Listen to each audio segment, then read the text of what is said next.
भारत की शान।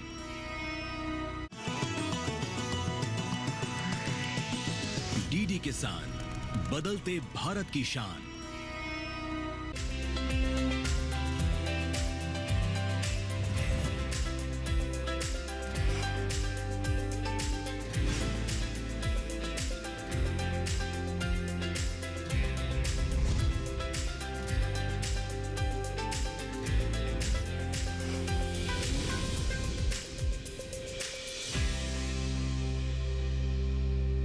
नमस्कार, दूरदर्शन किसान देखना शुरू कर चुके हैं आप। मैं हूं आपके साथ पुलकित शुक्ला और कार्यक्रम सफल किसान में आप सभी का स्वागत है। सफल किसान एक ऐसा कार्यक्रम है दोस्तों जिसमें हम आपको देश के कोने कोने से ऐसे प्रतिभाओं से रूबरू कराते हैं जो खेती किसानी के क्षेत्र में आगे आकर किसानों की आय और दूसरों के लिए प्रेरणा का स्रोत भी बन रहे हैं। सफल किसान के कार्यक्रम में आज आपको एक ऐसे सफल किसान से मिलवाएंगे जिन्होंने उत्तर प्रदेश के शाहजहांपुर का नाम रोशन किया है। शाहजहांपुर से कई सफल किसान आते हैं, तो इस सफल किसान की कहानी जानने से पहले हम आपको लिए चलते हैं उत्तर प्रदेश के शाहजहांपुर और शाहजहांपुर की भौगोलिक स्थिति के बारे में जानकारी देते हैं।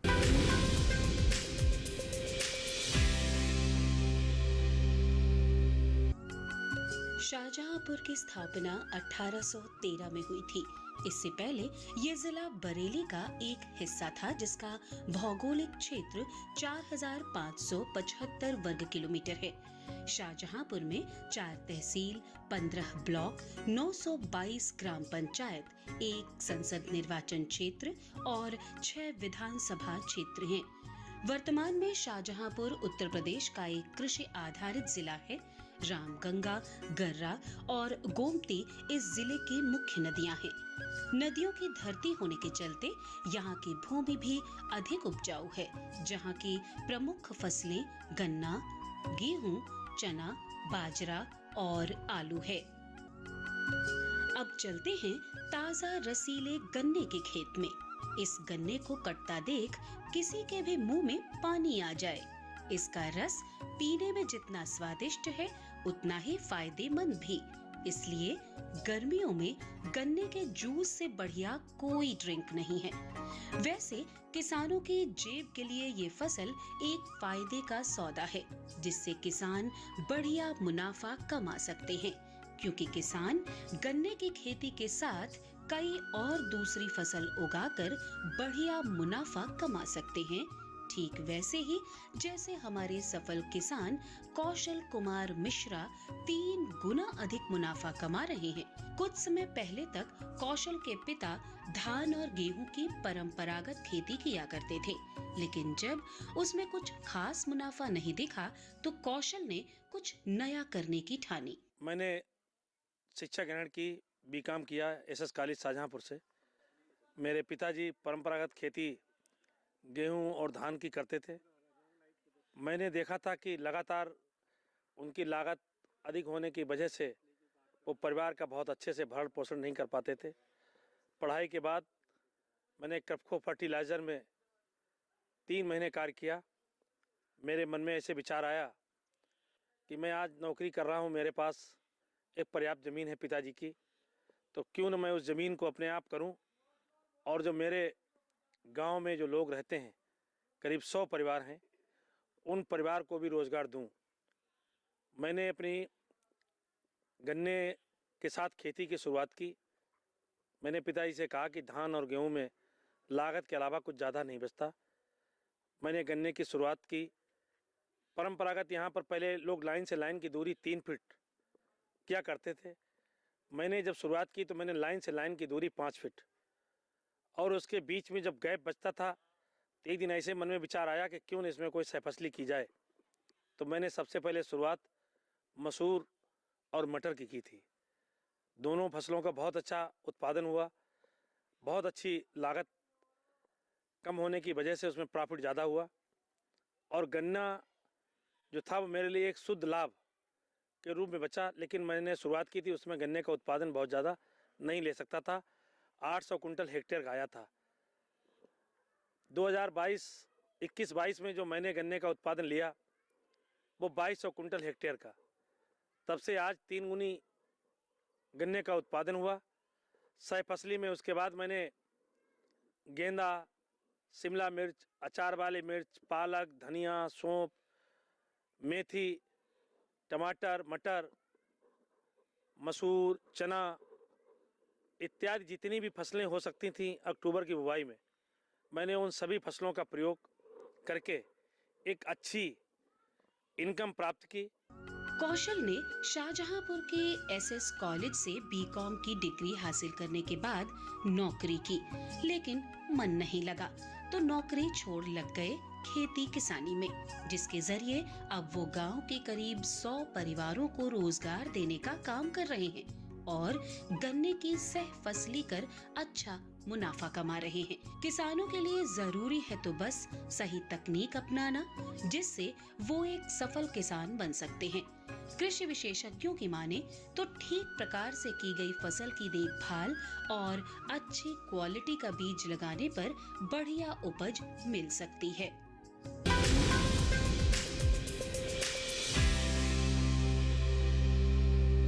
सहफसली और गन्ने की खेती से देश के किसानों को दोगुना मुनाफा हो रहा है और इस दोगुने मुनाफे को ध्यान में रखते हुए कृषि विभाग ये मुनाफा देश के बाकी किसानों तक भी पहुंचाना चाह रहा है।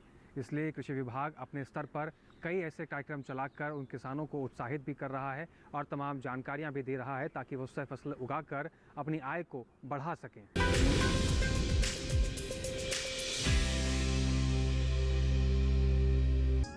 आमतौर पर सामान्य बुवाई में गन्ने की ऊंचाई 8 से 10 फीट तक होती है, लेकिन ट्रेंच विधि से पैदा होने वाले गन्ने में ऊंचाई और वजन अधिक होता है। ट्रेंच विधि में गहरी नाली के साथ 2 पंक्ति के बीच की दूरी बढ़ाकर 5 फीट रखी जाती है, जिससे गन्ने के बीच में कई और फसलें जैसे दलहन, तिलहन, सब्जी और कई तरह की नकदी फसलें उगाकर अतिरिक्त लाभ कमाया जा सकता है। इससे किसानों को डबल आमदनी हो जाती है और इंच इंच खेत का सही इस्तेमाल भी हो जाता है। हमारे देश में जो गन्ना खेती की जो साइंटिफिक शुरुआत हुई या शोध संस्थान की स्थापना की अगर बात करें तो 1912 में उस समय यूनाइटेड प्रोविंसेस के शाहजहांपुर में उत्तर प्रदेश गन्ना शोध परिषद की स्थापना हुई और 1912 में ही कोयम्बटूर में गन्ना प्रजनन संस्थान की स्थापना की गई। इसकी स्थापना के बाद से ही गन्ने में जो किस्मों के विकास का काम जो हुआ बहुत तेज़ी से हुआ और मैं बताना चाहूँगा कि उत्तर प्रदेश गन्ना शोध परिषद द्वारा अब तक गन्ने की 237 किस्मों का विकास किया जा चुका है और एक गन्ने की किस्म के विकास में कम से कम 10 से 12 साल की प्रक्रिया लगती है। 237 किस्मों में कई ऐसी किस्में हैं जो किसानों की समृद्धि का कारण बनती रही हैं। आज अगर हम गन्ने की बात करें उत्तर प्रदेश में जो कि नंबर 1 पे है गन्ने के उत्पादन और चीनी के उत्पादन में, तो गन्ने की कई ऐसी किस्में हैं जो किसानों के खेतों पे उनकी समृद्धि का कारण बन रही हैं। कोसा 13235 है, ये अगेती गन्ने की किस्म है, बहुत अच्छी इसकी बढ़वार है, 10 महीने में पक के तैयार हो जाती है। चीनी की परते की बात करें या उपज की बात करें तो 100 टन से अधिक इसकी पैदावार है। किसान इसकी खेती करके बहुत अच्छा लाभ ले रहे हैं। इसी के साथ साथ कोलक 14201 गन्ने की किस्म है, ये भी अगेती किस्म है, मध्यम मोटाई का गन्ना है, गन्ना गिरता नहीं है, अच्छी पैदावार इसकी है। अगर बात करें को 15023 की, काफ़ी मोटा गन्ना है। ये एक्स्ट्रा अर्ली की बात करें तो इस चीनी की परता बहुत अधिक है इसमें। अगर मध्य देर से पकने वाली गन्ने की किस्मों की बात करें तो इसमें कोसा 16233 है जो अभी हाल ही में रिलीज हुई है, 1 साल पहले। कोसा 15233 है, ये हाल में भी रिलीज हुई है। कोसे 13452 है, ये काफ़ी मोटा गन्ना है, इसका गोला लास्ट तक हरा रहता है। जो किसानों अपने यहाँ पशुओं का पालन करते हैं, चारे के लिए ये किस्म है और इनका अगोला ऐसा रहता है, तो ऊपर अगोला हरा रहने से चारा उनको लास्ट तक मिलता रहता है। तो ये कई ऐसी किस्में हैं जो किसान भाई अपने खेतों पे पैदा करके उनका लाभ ले रहे हैं। गन्ने की सहफसली खेती के 1-2 नहीं बल्कि कई फायदे हैं। जहां गन्ना की फसल को पकने में 10-12 महीने लग जाते हैं, वहीं 60-90 दिनों में दूसरी फसलें पक जाती हैं। इस दौरान बीच बीच में सब्जियों और दलहनी फसलों की खेती करने से 2-3 महीनों में दूसरी फसलों की उपज से पैसे मिल जाते हैं। इस तरह सहफसली खेती करने से मेहनत मजदूरी के साथ साथ पानी, खाद, उर्वरक, बीज और कटाई का खर्चा निकल आता है। अच्छी बात ये है कि गन्ना के साथ दूसरी फसल उगाने पर अलग से खाद पानी की जरूरत नहीं पड़ती। ये फसलें आपस में पोषण का काम करती हैं। गन्ने की फसल के बीच खाली स्थान में सह फसल उगाकर खाली पड़ी भूमि का सही इस्तेमाल किया जा सकता है, जिस पर खरपतवार उग आते हैं और गन्ना किसानों की समस्या बढ़ाते हैं।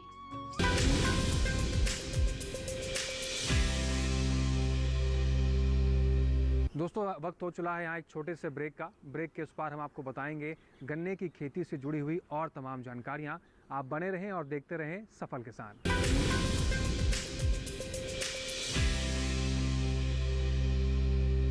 नई वॉशिंग मशीन अच्छा है। क्या हुआ? अरे शॉपिंग पे 2000 का पूरा हो रहा है।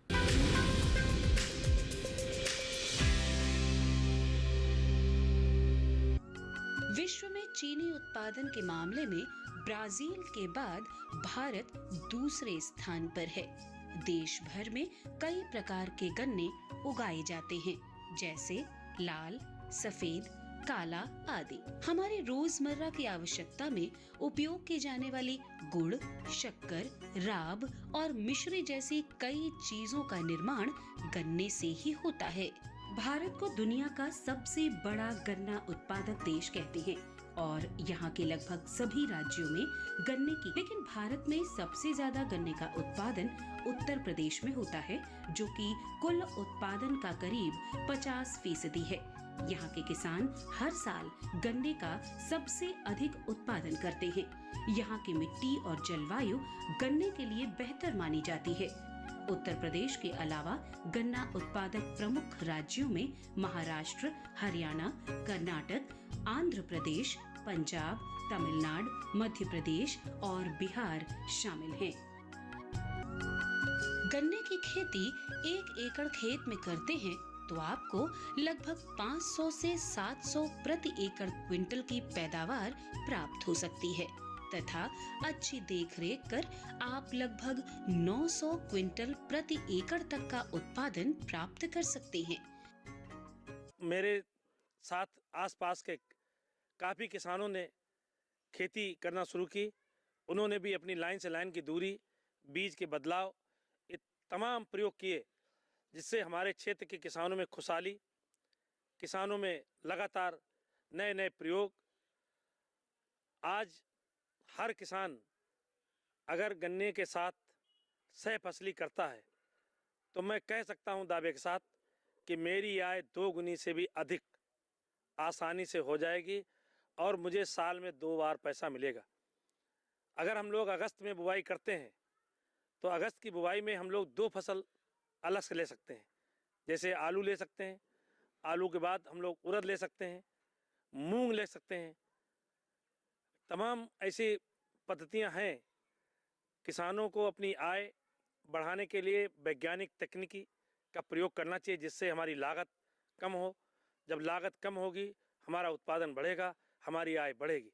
जिस तरह से मैं कर रहा हूँ, मैं चाहता हूँ कि देश प्रदेश के किसान मेरी तरह खेती करें, जिससे देश की आर्थिक स्थिति में भी काफ़ी सुधार होगा।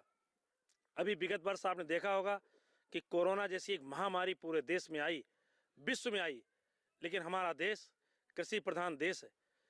उसी कृषि की बदौलत हमारे देश की आर्थिक स्थिति में उतनी ज़्यादा स्थिति खराब नहीं हुई जितनी विश्व के अन्य देशों में हुई। तो खेती एक ऐसी परंपरागत खेती है कि जो कोई भी आपदा आ जाए लगातार ये चलती रहेगी, जिससे किसानों की आय, हमारे आसपास के लोगों की इनकम, हमारे लोगों को रोज़गार। आज मैं 100 परिवारों को लगातार रोज़गार दे रहा हूँ। वो लोग हमारे कृषि फार्म पर लगातार काम करते हैं। उनको अन्य प्रदेशों में पंजाब, हरियाणा या गुजरात जैसे अन्य जगह से लोग जाते हैं। हमारे यहाँ से कोई व्यक्ति बाहर काम करने नहीं जाता। लगातार हमारे कृषि फार्म पर काम करके वो मेरा सहयोग करते हैं। मेरी भी इनकम बढ़ती है और उनका भी पारिवारिक भरण पोषण बहुत अच्छे से वो अपने परिवार के साथ रहकर यहाँ गुजारा कर रहे हैं। किसानों की सुविधा के लिए समय समय पर कृषि विश्वविद्यालय और केवीके के विशेषज्ञ मार्गदर्शन देते आए हैं, जिससे खेती और बागवानी में आ रही बाधाएं कम हुई हैं। उत्तर प्रदेश गन्ना शोध परिसर द्वारा प्रदेश में किसानों के लिए प्रशिक्षण कार्यक्रम कर रहा है, जिससे किसानों को आधुनिक खेती के लिए प्रेरित किया जा सके और उन्हें बेहतर जानकारी उपलब्ध कराई जा सके। इसी के साथ ऑनलाइन प्रशिक्षण कार्यक्रम भी किसानों के लिए कराए जाते हैं, जिसमें किसानों को उदाहरण के साथ समस्या का निदान बताया जाता है। बात करें कि जो स्ट्रेस कंडीशन है, जहाँ पे जल प्लावित स्थिति रहती है, बाढ़ की स्थिति रहती है, वहाँ के लिए यूपी 14-234 गन्ने की किस्म है, कोसा 10-239 है। ये जल प्लावित क्षेत्रों के लिए है या ऊसर भूमि की है। वहाँ के किसान भी गन्ने की बुआई करके और अच्छी पैदावार ले सकते हैं इनकी बुआई करके। तकनीकी की अगर बात हम करें तो इस समय गन्ने के साथ अंतर फसली खेती करके किसान 2 गुनी नहीं बल्कि 3 गुनी, 4 गुनी और 5 गुनी पैदावार ले रहे हैं। और मैं अपने किसान भाइयों को बताना चाहूँगा कि गन्ना एक ऐसी फसल है जिसमें उपज वृद्धि के, उत्पादन के बहुत स्कोप है। एक किसान अगर 700-800 कुंटल पैदावार प्रति हेक्टेयर ले रहा है, तो वहीं पे कई ऐसे किसान हैं जो उन्नत तकनीकी को अपना करके, वैज्ञानिक तकनीकी को अपना करके, ट्रेंच विधि को अपना करके, अंतर फसली को अपना करके, पेड़ी प्रबंधन को अपना करके 1200, 1400, 1500 कुंटल पैदावार ले रहे हैं। तो कहने का मतलब ये है कि आप जितना ज़्यादा तकनीकी का उपयोग करेंगे, वैज्ञानिक तकनीकी का उपयोग करेंगे, उतनी अधिक पैदावार आप गन्ने की फसल में ले सकते हैं। और यह स्कोप अन्य फसलों में तुलनात्मक रूप से बहुत ही कम है। अंतर फसली में शरतकालीन गन्ने की बुआई करके किसान भाई उसमें आलू, लहसुन, चना, मटर, मसूर, सब्जियों की कई ऐसी खेती है, चाहे फूल गोभी, पात गोभी, मिर्च, टमाटर, इनकी खेती करके किसान भाई जो गन्ने की लागत है अंतर फसली खेती से ही निकाल ले रहे हैं और गन्ने की जो पूरी जो लाभ है पूरा उनका फ्री में आ रहा है। तो इस तरीके से अंतर फसली खेती करके गन्ना बुआई की जो ट्रेंच विधि है सबसे पॉपुलर विधि है, जहाँ पे हम परंपरागत विधि से केवल 40 से 45% जमाव प्राप्त कर सकते हैं। वहीं पे अगर हम ट्रेंच विधि से गन्ने की बुआई करते हैं तो 70 से 75% हमारा जमाव होता है। गन्ने में अगर किलो की बात करें, क्योंकि असली उपज जो हमारी ये होती है, गन्ने में ब्यांत जो होता है, टिलर्स जो निकलते हैं, तो टिलर्स जितने ज़्यादा निकलेंगे उतने ज़्यादा उसमें मिल योग्य गन्ने बनेंगे और मिल योग्य गन्ने जितने ज़्यादा बनेंगे उतनी हमारी पैदावार होगी। तो जहाँ पे ट्रेंच विधि से अगर हम गन्ने की बुआई करते हैं तो जितने हमारे कल्ले निकलते हैं, टिलर्स निकलते हैं, उसमें 80% से अधिक कल्ले हमारे मिल योग्य गन्नों में परिवर्तित हो जाते हैं, अर्थात असली उपज हमारी मिल योग्य गन्नों की है। वहीं पे अगर हम सामान्य विधि से गन्ने की बुआई करते हैं तो ये हमारा परसेंटेज काफ़ी 50% से नीचे तक रहता है। इसके साथ साथ ट्रेंच विधि से अगर बात करें तो उसमें जो हमारा सिंचाई जल की अगर बात करते हैं तो इसमें 50% सीधे सीधे पानी की बचत होती है, क्योंकि इसमें हम फ्लड इरिगेशन पूरे खेत में ना करके केवल नालियों में ही सिंचाई करते हैं। तो ये कई ऐसे फायदे हैं जिससे ट्रेंच विधि के, जिससे हम पैदावार के साथ साथ चीनी पड़ते की अगर हम बात करें तो चूँकि इसमें जमाव एक साथ होता है, बढ़वार एक साथ होती है, तो इसमें जो चीनी पड़ते की बात करें तो सामान्य विधि से गन्ने बोए गए गन्ने और ट्रेंच विधि में 0.5 इकाई चीनी पड़ता में भी वृद्धि होती है। तो ये तकनीकी है जिसको किसान भाई अपना के अपनी पैदावार में वृद्धि कर सकते हैं। अब जरा जान लेते हैं इसकी खेती से किसान की जेब को कितने फायदे हैं, क्योंकि जब किसान अपनी फसल बाजार या चीनी मिल में बेचने जाता है तो उसे अब पहले से बेहतर दाम मिलने लगे हैं, क्योंकि गन्ने से जो अनेक उत्पाद बनते हैं उससे मिल को अच्छा मुनाफा हो जाता है। इसलिए किसान को भी उसकी फसल का अच्छा दाम मिल जाता है। गन्ने की खेती के लिए किन बातों का खास ख्याल रखा जाए, चलिए जरा इस पर भी नजर डाल लेते हैं। गन्ने की खेती किसी भी तरह की उपजाऊ मिट्टी में की जा सकती है, किंतु गहरी दोमट मिट्टी में इसकी पैदावार अधिक मात्रा में प्राप्त हो जाती है। इसकी खेती के लिए उचित जल निकासी वाली भूमि की आवश्यकता होती है, क्योंकि जल भराव से फसल के खराब होने की संभावना काफी ज्यादा बढ़ जाती है। इसके अलावा जिस मिट्टी में आप गन्ने की खेती कर रहे हैं या फिर करना चाहते हैं तो उस खेत की मिट्टी का पीएच लेवल 6 से 7 के बीच में होना बहुत जरूरी है। बुआई का सही समय अक्टूबर से नवंबर महीने तक का होता है। वहीं बसंतकालीन मौसम में गन्ने की खेती के लिए आपको फरवरी से मार्च महीने में बुआई कर देनी है।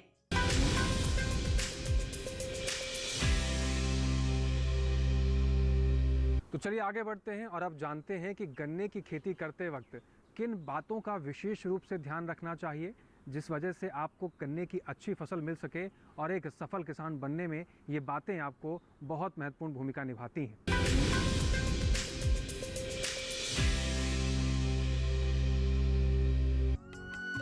गन्ने की बुवाई नम भूमि में की जाती है, इसलिए इसकी खेती के शुरुआती समय में सिंचाई की ज्यादा आवश्यकता नहीं होती है। लेकिन गर्मी के मौसम में हफ्ते में एक बार इसकी खेती को सिंचाई की आवश्यकता होती है। बता दें, गन्ने की फसल के पकने की अवधि लंबी होने के कारण खाद और उर्वरक की आवश्यकता भी ज्यादा होती है। इसलिए खेत की जुताई से पहले आवश्यकता अनुसार सड़े गोबर या कंपोस्ट खाद जरूर डालें।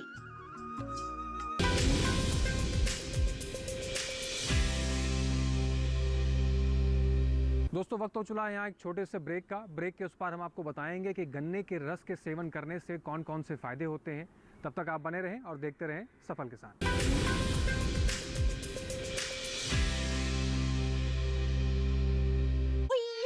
चटपटे सब कुछ ठीक ही तो है। तुम एक काम करो कि तुम कोई काम मत करो। मैं जाता हूँ बाजार क्योंकि मुझे कुछ सब्जियां लानी है और आके मैं तुम्हें ग्रोवर स्पेशल लस्सी पिलाऊंगा। उसके बाद तुम्हें सब अच्छा लगने लगेगा। मैं आके सुनता हूँ। अरे तुम टेंशन मत लो।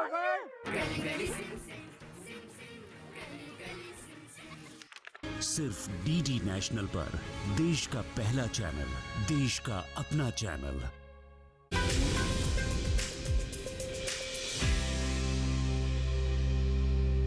ब्रेक के बाद एक बार फिर से आप सभी का स्वागत है कार्यक्रम सफल किसान में।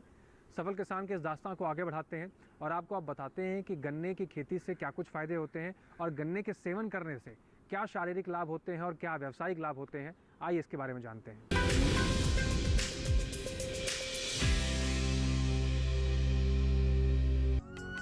गर्मियों में बॉडी को हाइड्रेटेड रखने के अलावा गन्ने का रस आपके स्वास्थ्य के लिए किसी औषधि से कम नहीं है। हालांकि आपको इसका सेवन एक अनुपात में ही करना लाभदायक साबित होगा। चलिए जानते हैं कि गन्ने के रस के सेवन से आपको कितने फायदे हैं। गन्ने का रस विटामिन, मिनरल और एंटीऑक्सीडेंट से भरपूर होता है और यह लिवर के कामकाज को बेहतर बनाने में सहायक है। पीलिया से लड़ने में भी कारगर है गन्ने का रस। अध्ययनों से पता चला है कि गन्ने के रस में मौजूद पॉलीफेनॉल्स हाई एंटीऑक्सीडेंट और एंटी कैंसर गुण होते हैं। गन्ने का रस पेट के पीएच लेवल को संतुलित करता है।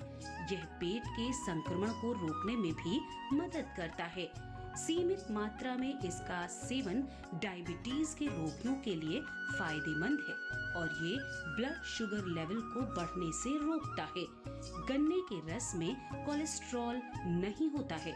इसके अलावा इसमें सैचुरेटेड फैट भी नहीं होता है और यही वजह है कि यह किडनी को स्वस्थ रखने में मदद करता है। गन्ने का रस शरीर की सूजन, यूटीआई और प्रोस्टाइटिस जैसे लक्षणों को मैनेज करता है।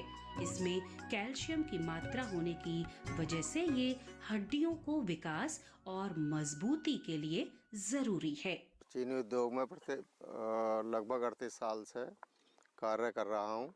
हम लोग शोध केंद्र से संपर्क करके अपने यहाँ किसानों को नर्सरी तैयार कराकर नई नई वैरायटियों के बीज उपलब्ध करा रहे हैं। उसके साथ ट्रेंच से गन्ना बुआई, साथ में सहफसली खेती चल रही है जो किसानों की आमदनी में भी बढ़ावा कर रही है। पिछले 2-3 साल से चीनी मिलों को एथेनॉल बनाने के लिए प्रेरित किया, जिसके कारण चीनी मिलों को अच्छी आमदनी हुई और किसान का पेमेंट उससे और अच्छा हुआ। किसान चीनी मिल को गन्ना सप्लाई करने के बाद चीनी मिल उससे चीनी, सीरा, प्रेस मड, खोई, ये 4 चीज़ें मूल तैयार होती हैं। उसके बाद खोई से बिजली और सीरे से एथेनॉल बना रहे हैं, जिससे चीनी मिल को अच्छी आमदनी हुई और किसान का अच्छा पेमेंट हुआ। कहा जा सकता है कि अगर तय मानकों के अनुसार गन्ने की खेती और सह फसली की जाए तो बम्पर कमाई की जा सकती है। इसलिए कौशल भी अपनी अच्छी खासी नौकरी छोड़कर गन्ने की खेती करके मोटा मुनाफा कमा रहे हैं। कौशल के साथ देश के कई अन्नदाता गन्ने की खेती और सह फसली कर अच्छा मुनाफा कमा रहे हैं।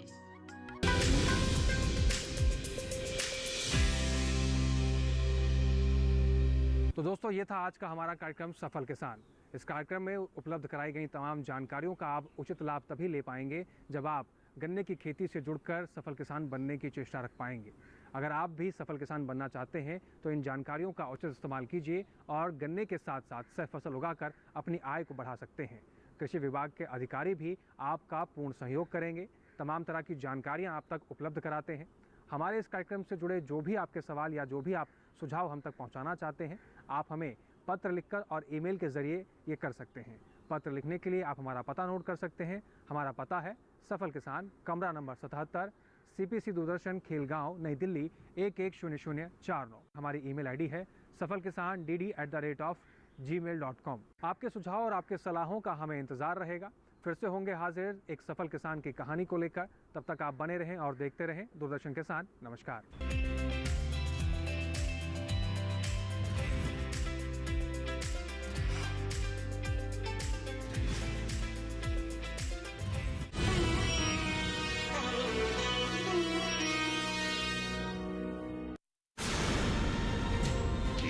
मजहब के नाम पर गुमराह लोगों के साथ मिलकर बेकसूरों का खून बहाना, ये किस मुल्क, किस इंसानियत और किस मजहब के साथ वफादारी है? आप लोग अपना मिशन शुरू करो, और हाँ, उसके हर लम्हे की मुझे रिपोर्ट चाहिए। अब आप जा सकते हैं। जी जनाब। पलटन सोमवार से गुरुवार रात 9:30 बजे, पुनः प्रसारण सुबह 11:30 बजे, सिर्फ DD नेशनल पर, देश का पहला चैनल, देश का अपना चैनल। कितने ही रंग है हमारे देश में, रंग भाषा के, रंग संस्कृति के, रंग गीत के, रंग संगीत के, और रंग हमारी भावनाओं के। छोटा सा छोटी सी आशा, इन सभी चटक और सुरीले रंगों से मिलकर बनी है रंगोली। देखिए रंगोली प्रत्येक रविवार सुबह 8 बजे, सिर्फ DD नेशनल पर, देश का पहला चैनल, देश का अपना चैनल।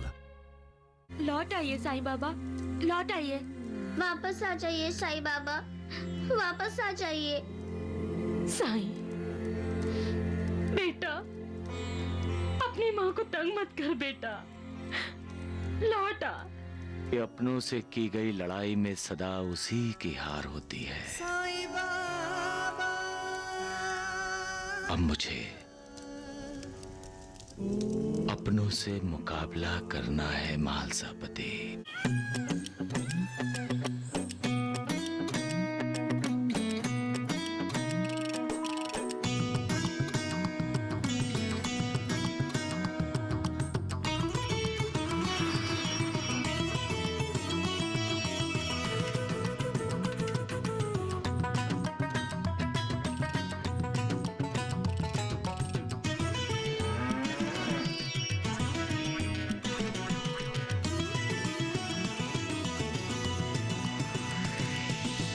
DD किसान, बदलते भारत की शान।